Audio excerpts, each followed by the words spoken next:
Hello everyone, welcome to another Rick's Picks. Today I'm going to be doing my review of the Indiana Jones Adventure Series figure, Indiana Jones Temple of Doom.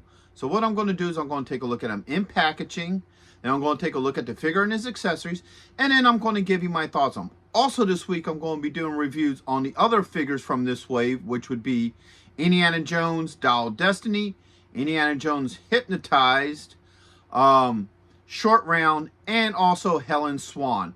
And after I do all those reviews, I'm going to talk about the build an artifact. So check out all those videos. And if you like these videos, go ahead and check out my Indiana Jones playlist and hit that like, share, and subscribe buttons. They're all small clicks for you, but it really helps this channel grow. So without any further ado, let's get to the review.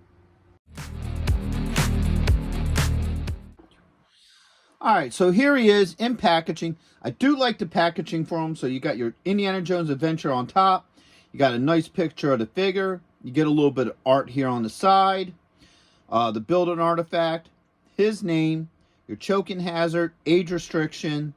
Hasbro. And your plastic free. Spin them around this way. You got all the figures that are part of this line. Plus your build an artifact and some legal. Spin them around here. You get the same picture of the figure that you got from the front. Alright. Your build-in artifact. The figure. All his accessories. Plus your artifact piece. What movie he's from. What figure this is. And your legal underneath. Alright. Spin around this way. You get this really beautiful picture. I love the art that they've been using for these figures. I think it really fits the movie theme very well. And you got your plastic free here. Alright. Spin it this way. There's nothing on top.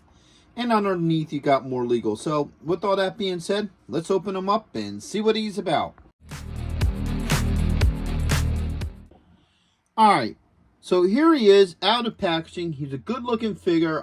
He definitely fits the whole mold to, you know, the Temple of Doom look. This is him after he escapes from the temple. You know, his clothes are ragged, beat, ripped, and so forth. So, let's give him the rotation. Alright.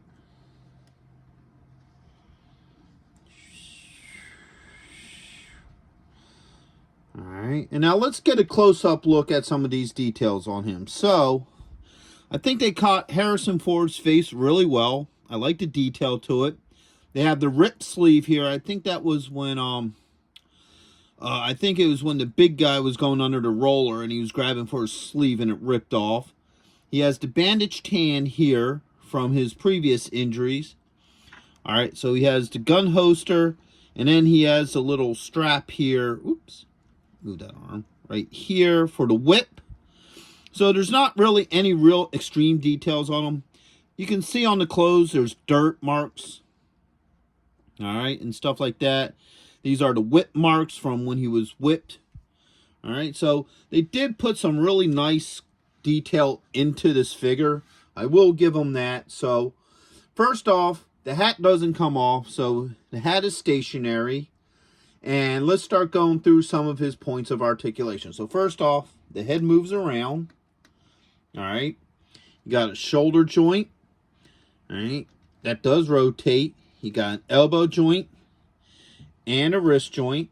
And get these arms up. You got a torso joint here. Alright. Now you do have a joint right here underneath the ribs. It doesn't move much because of how his shirt is designed. Alright, so the shirt is a loose plastic on him, so you don't get much movement up here. But it is there. You got a thigh joint with a swivel. Alright, you got a knee joint. And you do have an ankle joint.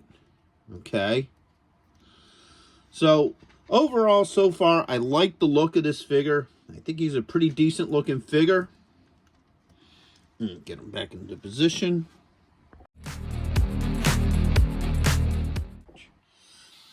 So, now let's look at his accessories. So, he comes with his satchel here. Okay. He comes with the iconic machete.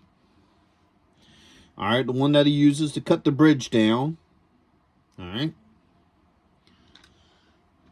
he has a whip that's folded up so you can hook it onto his belt. Okay. And he has the loose whip. So if you want to position him holding the whip, you can do that as well. He has a revolver. Okay. And he has his build an artifact piece, which is the lower jaw for the statue. And we'll get into, the building of the statue in that video. All right. So now let's see how well all this works. So first off, let's start with his satchel here. All right. Get it over his arm and head, just like that. It goes on really easy. I have no issues with that. All right. So let's do the pistol next. All right. That pistol fits really nicely in the hand. Let's get a closer look at that. So it fits really good in the hand. I don't have any issues with that. Let's get it into the holster.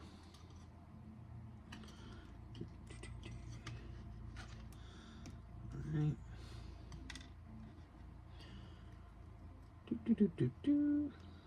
There it goes. All right. Get that little peg in there.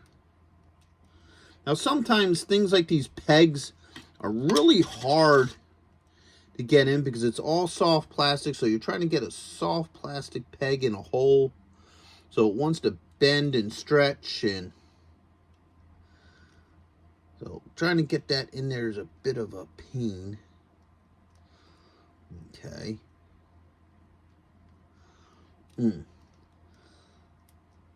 So that don't really want to go in there very easily. All right. So, I mean, I'm sure eventually if I'll play with it a little bit, it will go in there.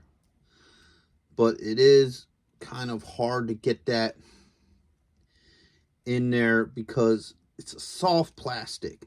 Wait. Well, I sort of got it semi in there. If you play with it enough, eventually it will make it in there.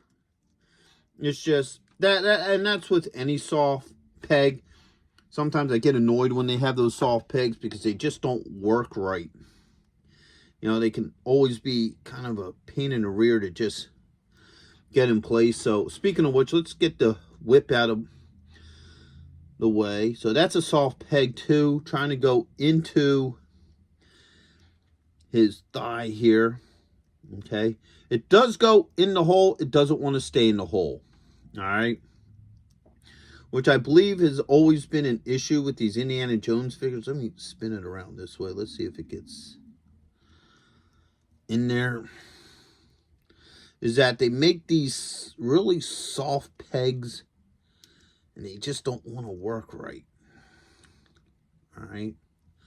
So I'm trying to get that into that hole. All right. There it goes. It's in there. All right. So I did get it to stay. For right now, it is staying in place. It may pop out. It may not. I don't know. So let's get this in this hand. All right. Let's see how well this hand holds weapons. All right. So he can hold the machete or sword in this hand with no issues. All right. Now see, this is exactly what I'm talking about. That peg came right off. And that's the problem with how they have that set up. And that's with each of the Indiana Joneses, is that these pegs don't hold very well. So the whip doesn't stay on very good. Now, speaking of the whip, let's get this whip in his hand. All right. So now, let's get this out of here. The whip does go in the hand, but it's very loose, okay? It doesn't want to sit in there. You could try to tighten the fingers around it, but it ain't working with this hand. So I'm going to try it with this other hand. All right. As you can see, The whip is very loose in that hand as well. Doesn't want to fit. Alright. I mean, maybe if you can try to close the fingers around it a little bit more, you may be able to make it fit. But it just sits really loose in there. It wants to fall through. So that's a little bit of a disappointment. Alright. So, yeah, you can have them like in a holding position like that. Probably play around with the whip a little bit more. You could probably get it to hold. But still, it's really loose. Let's try to see if we could get that like a over the head kind of position. You know. So you can style it. It's just, like I said, really loose in the hand.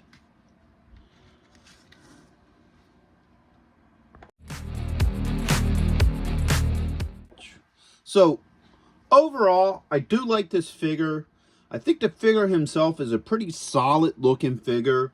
I think he really does capture the look from the movie.